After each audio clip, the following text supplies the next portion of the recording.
Halo semuanya, kembali lagi bersama saya Nicholas di YouTube channel Generasi Milenial Malaka Jaya.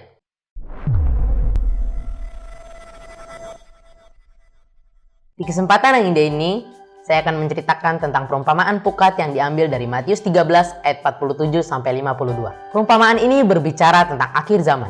Bagaimanakah keadaan tentang akhir zaman? Seperti nelayan yang mengumpulkan tangkapan di dalam pukat, demikian juga nanti pada akhir zaman. Nelayan akan memasang pukat di sepanjang malam untuk menangkap ikan-ikan yang berenang. Lalu dia pergi.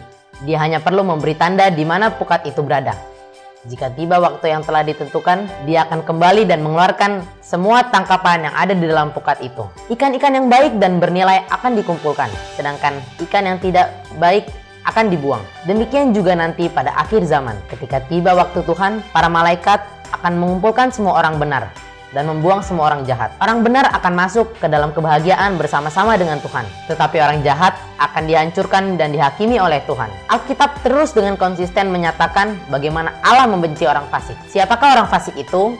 Orang yang tidak percaya kepada Tuhan Yesus. Siapakah orang benar? Mereka yang hidup di dalam takut akan Tuhan. Setiap tindakan yang terpuji dan benar akan menjadi nyata di akhir zaman. Setiap tindakan yang palsu dan fasik juga akan menjadi nyata di akhir zaman. Tidak ada seorang pun yang dapat lolos dari penghakiman akhir zaman ini. Itulah sebabnya kita harus hidup dengan sungguh-sungguh dan benar. Kristus, Tuhan kita, Juru Selamat kita, Dialah yang telah menebus kita dari dosa-dosa kita. Dialah yang harus menjadi sumber kekuatan di dalam kehidupan kita. Perhatikan cara kita hidup. Hal-hal yang kita kerjakan, apakah itu membuat kita semakin dekat kepada Tuhan? Atau malah membuat kita dihakimi oleh Tuhan? Marilah kita hati-hati dengan cara kita hidup, karena ada penghakiman Allah. Siapa yang senang menipu, jangan lupa ada penghakiman Allah. Siapa yang terus menindas orang lain, jangan lupa ada penghakiman Allah. Siapa yang menolak untuk menyembah hari Sabat, jangan lupa ada penghakiman Allah. Baiklah kita semua menjalani hidup sebagaimana Tuhan mau. Kiranya Tuhan berkenan atas hidup kita sekalian, seperti Dia telah menjadi berharga di dalam kehidupan kita. Kiranya Tuhan memberikan kita hidup di dalam takut akan Tuhan. Takut akan Tuhan di dalam kesuciannya, karena kita telah ditebus oleh darahnya yang kudus. Baiklah kita tidak melupakan firman-Nya. Kita harus mengingat tujuan kita. Jangan lupakan hal ini.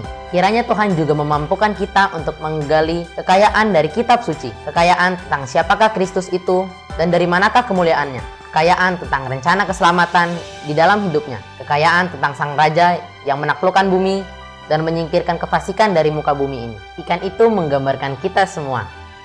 Kita semua berada di dalam satu pukat, baik umat Tuhan atau yang bukan. Bukan tugas kita untuk membeda-bedakan mana yang baik dan mana yang jahat, tapi itu adalah tugas seorang nelayan, yaitu Tuhan kita. Jadi biarlah kita dapat dikategorikan sebagai ikan yang baik, ikan yang akan memperoleh kebahagiaan dari Tuhan. Sekian cerita kita kali ini. Jangan lupa untuk like, share, comment, and subscribe. Jangan lupa untuk follow official Facebook kita. Linknya ada di deskripsi. Sekian, terima kasih. Tuhan memberkati. Dadah.